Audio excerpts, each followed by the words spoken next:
로마서 1장 1절부터 7절까지의 말씀. 오늘은 제가 쉬운 성경으로 하나님의 말씀을 함께 나누려고 합니다. 로마서 1장 1절에서 7절까지의 말씀, 우리 한 목소리로 천천히 하나님의 말씀을 읽어보겠습니다. 우리가 하나님의 말씀을 읽을 때 하나님께서 우리에게 은혜 내려주시기를 원합니다. 함께 읽겠습니다. 나 바울은 사도로 부름을 받은 그리스도 예수의 종으로서 하나님의 복음을 위해 특별히 선택되었습니다. 이 복음은 하나님께서 오래전에 예언자들을 통해 성경에 약속하신 그리스도 예수에 대한 소식입니다. 하나님의 아들이신 그분은 인간의 족보로는 다윗의 후손으로 태어나셨습니다. 그러나 성결하게 하는 영으로는 죽은 자들 가운데서 부활하심으로써 능력 있는 하나님의 아들로 선언되셨습니다. 이분이 바로 우리 주 예수 그리스도이십니다. 그분을 통해 우리는 은혜와 사도의 직분을 얻었습니다. 우리가 해야 할 일은 모든 이방인들을 불러 주 예수 그리스도의 이름을 믿고 순종하게 하는 것입니다. 여러분도 그들과 함께 부르심을 받아 예수 그리스도의 사람이 되었습니다. 하나님의 사랑을 받아 성도로 부름을 받게 된 로마에 있는 모든 분들에게 하나님 우리 아버지와 주 예수 그리스도께서 은혜와 평강을 내리시기를 바랍니다. 아멘. 네, 오늘도 우리 순빛 공동체 예배에 함께한 모든 이들 위해 주님의 은혜와 평강이 함께하기를 간절히 바랍니다. 오늘 말씀은 이제 로마서의 말씀인데, 로마서는 사실 많은 사람들이 로마서를 통해서 내 삶이 변화됐다, 이런 고백을 진짜 많이 한 서신서예요. 사실 편지잖아요. 서신서는 편지인데 이 편지에 담긴 그 내용, 그 의미가 사실 많은 이들에게 울림을 줬어요. 특별히 여러 서신 중에서도 이 로마서가 특별히 그런 이유는 뭐냐면, 다른 서신서는 바울이 그 교회를 개척한 상황이에요. 그 교회를 개척하고 시간이 지나서 그 교회에 문제들이 생긴 거예요. 그러니까 개척한 자의 마음으로서 그 교회에 문제가 생기니까 이 문제에 대해서 뭔가 이야기를 해주고 싶은 거잖아요. 그래서 그 서신서에다가 데살로니가 교회를 향해서 바울이 그 교회를 향한 마음을 담아 적은 거예요. 그러니까 어떻게 보면 그 서신서들의 내용은 많은 이들에게 은혜를 주시지만 특별히 그 교회를 향하고 있다고 볼 수 있는 거예요. 근데 이 로마서는 사실 바울이 개척한 교회가 아닌 거예요. 바울이 개척한 교회도 아니고 바울이 한 번도 가보지 못한 교회거든요. 근데 바울 마음에는 되게 가보고 싶은 교회이기도 하고, 그러니까 이 로마 교회에게 편지를 썼을 때는 이 로마 교회에 흔들리지 않는 복음의 정수를 전해주고 싶은 거예요. 그래서 이 로마서에는 그 내용이 복음에 대한 가장 깔끔한 내용들이 담겨져 있는 거고, 또 한 가지로는 자기가 로마에 가고 싶으니까 미리 편지를 보내고, 옛날 사람들은 나 거기 가기 전에 이렇게 서신 이렇게 보내잖아요. 나 거기 갈 거니까 준비해줘, 이런 내용들이 담겨져 있으니까 바울로서도 처음 가보고 너무 가보고 싶은 교회를 가는 거니까 환대를 받고 싶은 거잖아요. 사람의 마음 그렇잖아요. 그러니까 이 편지를 정성 들여 썼다고 저는 생각이 들어요. 그래서 이 로마서가 가지고 있는 문체나 내용이 되게 좋은 거예요. 그래서 시간이 지나 이 시대를 살고 있는 우리들이 로마서를 읽을 때도 그 은혜가 고스란히 전해지는 거죠. 그런 어떻게 보면 잘 다듬어진 이 편지가 왜 우리에게 그렇게 은혜를 주는지 전체를 살펴볼 수는 없지만 사실 오늘 읽은 1절부터 7절까지의 핵심이 다 담겨져 있어요. 그래서 오늘 대림의 마지막 주일 이 로마서가 우리에게 주는 진짜 의미, 우리 한번 살펴보려고 하는데, 질문을 이제 먼저 드립니다. 첫 번째 질문은, 여러분들은 어떻게 하나님을 만나셨습니까? 그러니까 계기가 다들 있잖아요.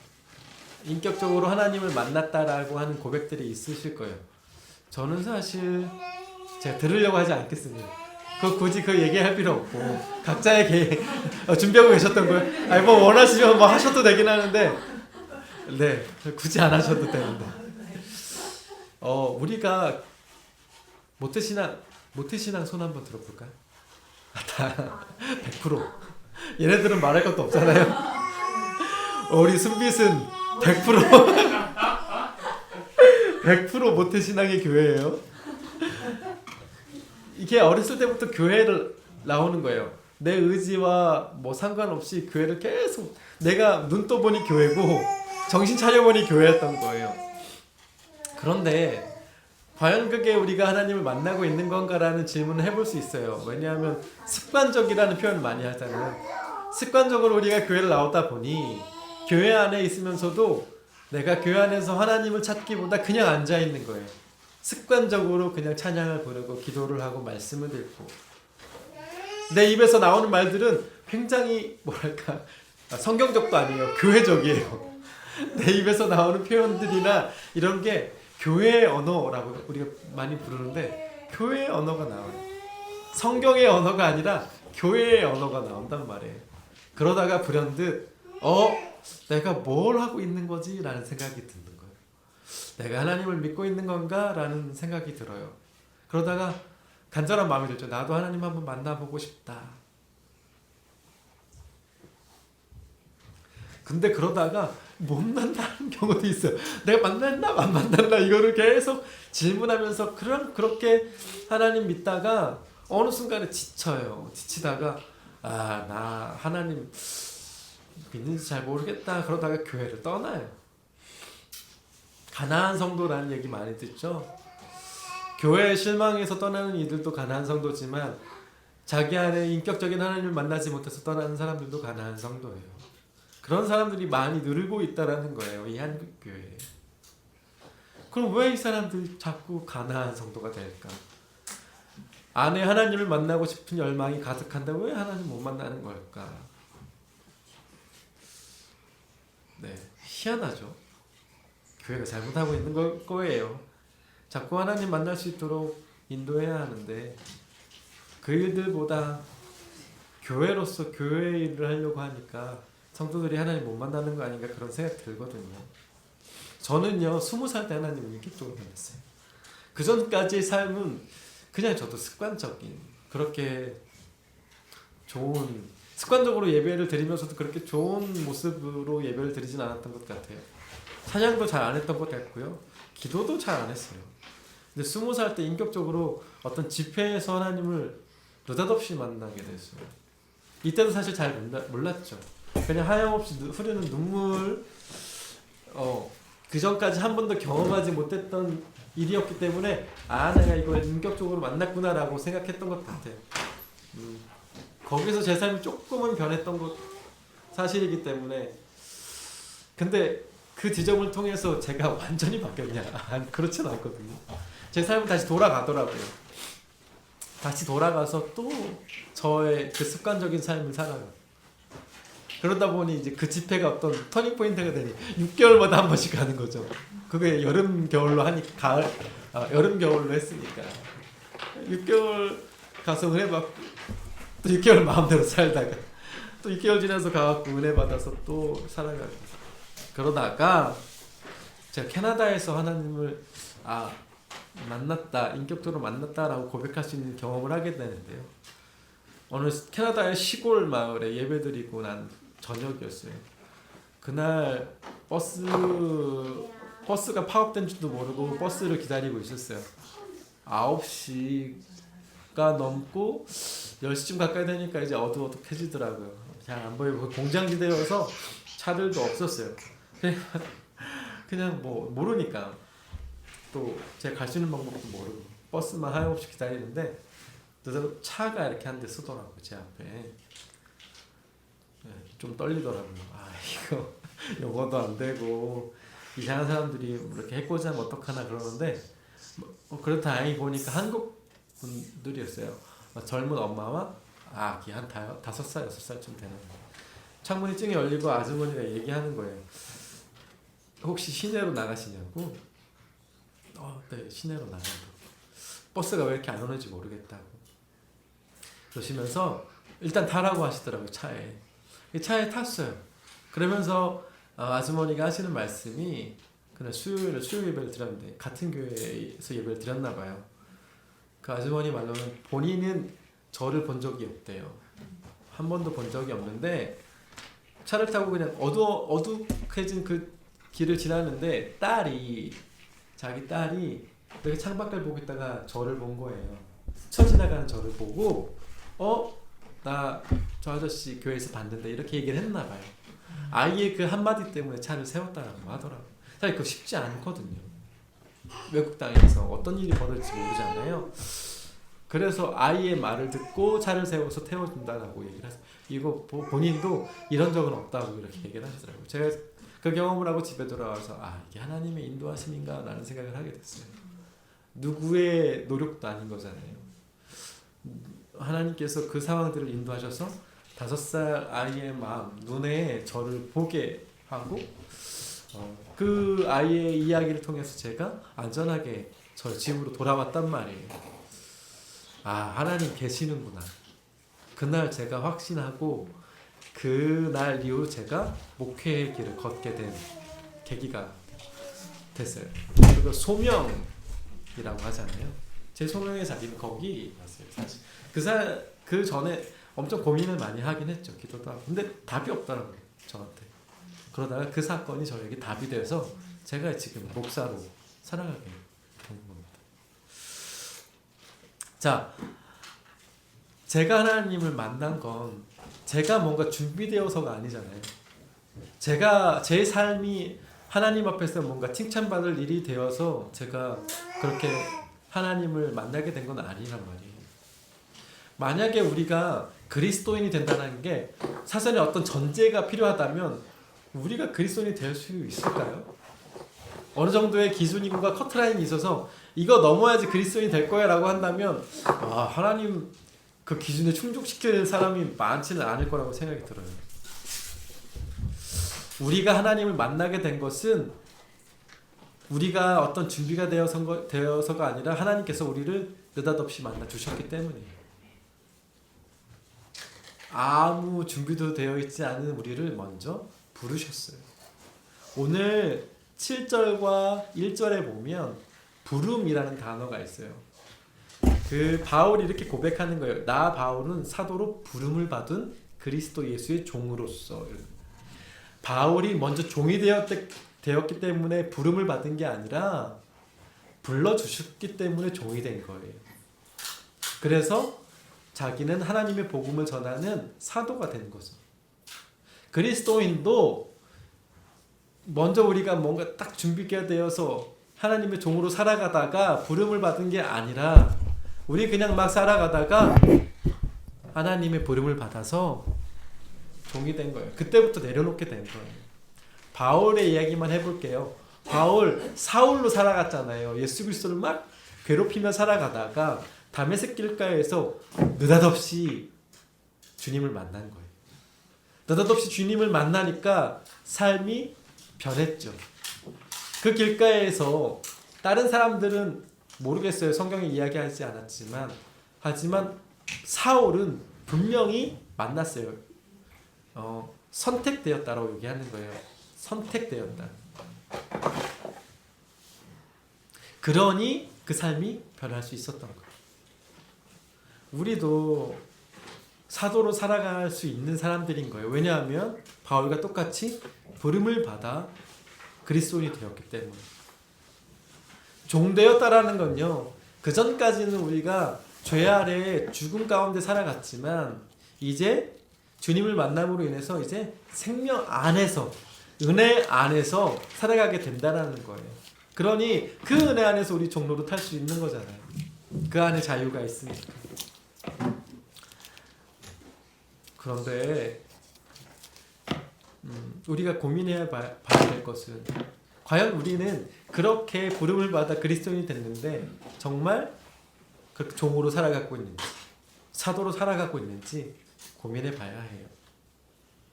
사도가 되었다라는 건 복음을 전하는 자가 되었다라는 거거든요. 그럼 또 한 번 질문해 볼게요.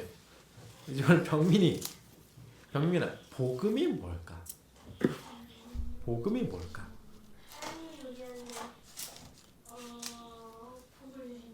하나님이 우리에게 복을 주신 것, 그것도 맞죠. 자, 아빠, 복음이 뭡니까? 복음? 예수님의 부활. 예수님의 부활. 네, 그것도 맞죠. 엄마, 복음. 웃으셨어. 아빠 얘기 듣고. 복음이 뭡니까? 기쁜 소식. 네. 단어적인 의미를 보면 기쁜 소식, 헬라어로 유앙겔리온이라고 하거든요.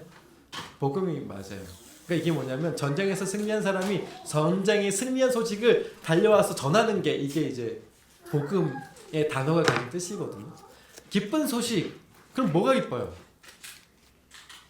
뭐가 기쁜 소식이죠? 엄마. 엄마. 아, 기쁜 소식이래. 아, 엄마인데 저기 전도사 엄마잖아요. 전도사 엄마 말고.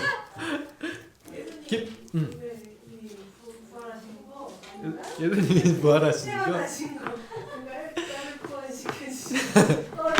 자신 있게. 저희가요 오랜 기간 신앙생활을 하는데 어떤 단어에 대해서 설명하라고 하면 답을 못해요. 몰라서 못하는 게 아니라 너무 많은 얘기를 들어서 못해요. 자신 있게 얘기하시면 되는 거예요. 여태까지 들으신 거 그냥 단어 대답해도 다 맞을 거예요. 기쁜 소식은 간단해요.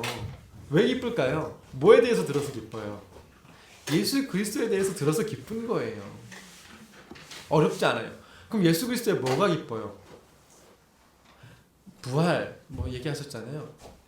부활이 우리에게 왜 기쁜지를 생각해야 되는 거예요. 부활만 생각하면 우리 기쁜지 모르잖아요. 부활? 아, 부활. 근데 뭐 이렇게 되는 거예요. 그 부활이 나에게 왜 기쁜지가 명확해야 돼요. 우리에게 부활이 왜 기쁘냐면요, 우리에게 생명이 이어졌기 때문이에요. 그게 기쁜 거예요. 그래서 그게 기쁜 소식인 거예요. 그래서 그게 기쁘니까 우리가 그 기쁜 소식을 또 막 달려서 전해야 되는 거예요.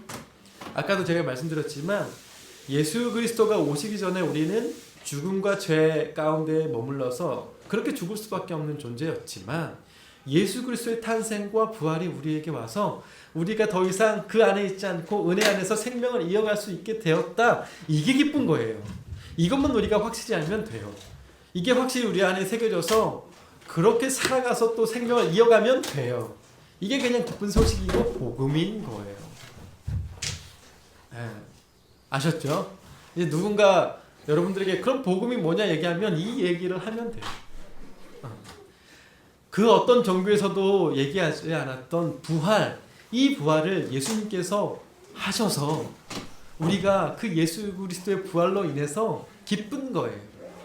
그걸 증거하며 살아가는 사람이 그리스도인인 거고 내가 그리스도인이라는 거예요. 다른 사람들이 물어보면 이렇게 얘기하면 돼요. 병민 알겠어? 걔 누구냐? 신유인가? 누구 이름 뭐지? 아니 걔 친구 있잖아. 형 이름. 그 친구가 너 왜 그 아멘 하냐 그러면 그렇게 얘기하면 돼. 그렇게 간단하게 얘기하면 돼. 그럼 못 알아듣잖아. 그러면 와서 들으라고 하면 돼. 그게 전도인 거야. 가갖고 예수 천당 불신족 이게 아니라 내가 믿고 있고 내가 확신하는 그 예수님을 얘기하면 돼. 그래서 모른다 그러면 데리고 와. 알려준다고. 이게 전도인 거야. 알겠지? 자, 여기 보면요. 4절에 보면요. 이렇게 얘기하고 있어요. 부활하심으로써 능력 있는 하나님의 아들로 선언되셨고 이분이 바로 우리 주 예수 그리스도라. 우리는 그걸 고백하면 되는 거예요. 그분을 통해서 우리가 사도의 직분을 얻었다고 5절에서 얘기해요. 직분을 얻었다라는 건요. 그 역할을 얻었다라는 거잖아요. 그러면 그 역할에 따른 해야 할 의무가 있다라는 거예요. 그리스도인이 돼서 나는 그리스도인이다라고 외치는 것에 끝나는 것이 아니라 그건 직분인데요. 그 직분에는 그 역할이 있는데 우리가 해야 할 일은 모든 이방인들을 불러 주 예수 그리스도의 이름을 믿고 순종하게 하는 것이라고 얘기하는 거예요.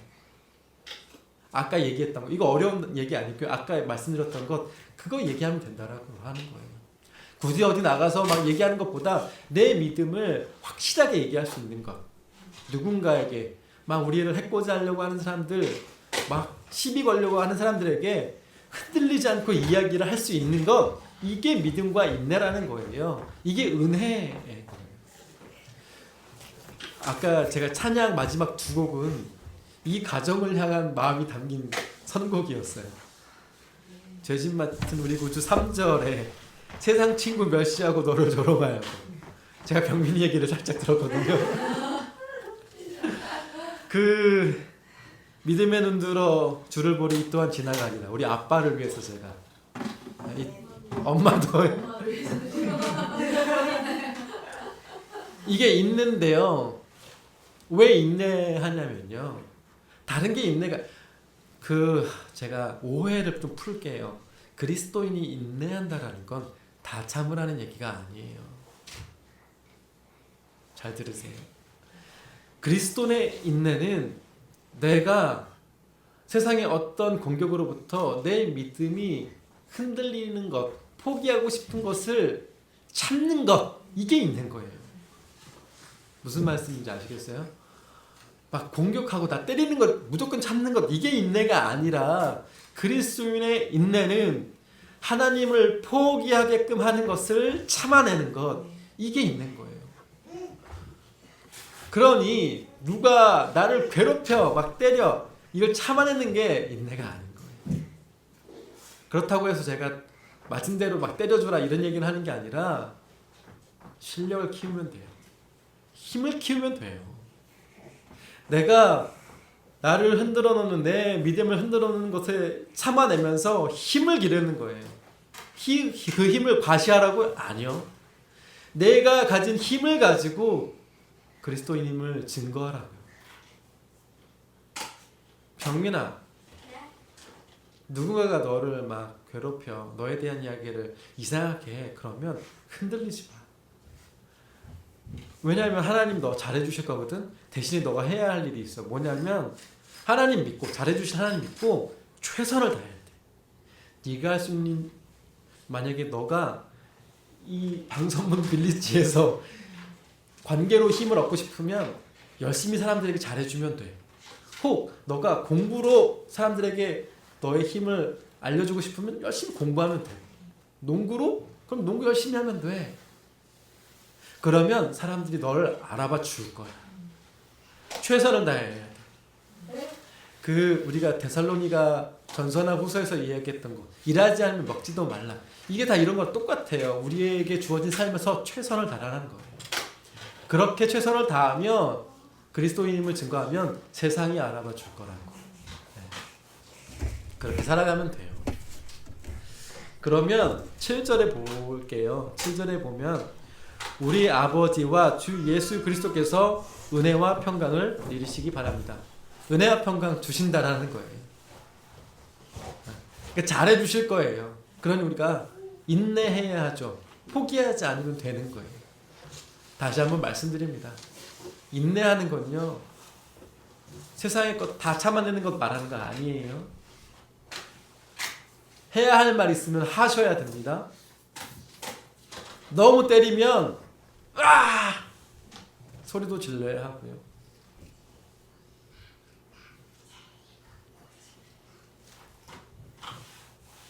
그러니 우리가 돈이 없지 가오가 없습니까? 우리 그리스도인이 믿음이 있지 돈 없을 뿐이잖아요. 돈 있는 놈도 계시지만 우리한테는 믿음이 있는 거잖아요. 그게 우리 그리스도인의 가오거든요. 그거 잃지 맙시다. 그거 잃지 말고 살아가면 좋겠어요.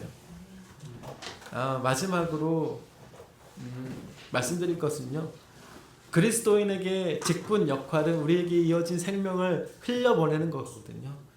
흘려보내는 대상은 이웃들이에요. 우리가 할 수 있는 일들 많을 거예요. 우리가 성탄절만 되면 24일에 뭐 연탄을 나눠준다든지 뭐 이렇게 해요. 24일만 그래요. 그러지 말자는 거예요. 생명을 이어받은 자로서 365일 성탄절처럼 365일 부활절처럼 그렇게 살아가는 저와 여러분들 되었으면 좋겠어요. 이 말씀 준비하면서 어제도 지온이를 얼마나 잡았던지 그러면서 막 괴로운 거예요. 마음에 내가 오늘 이 얘기를 해야 되는데 오늘도 지온이를 혼내고 있는 저의 모습을 보면서 이러면서 뭘 이웃을 돕는다고 이러면서 뭘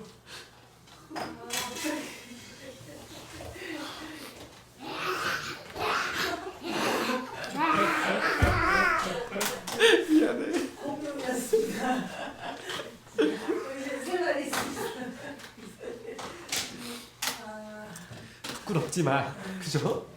우리 부끄럽잖아요.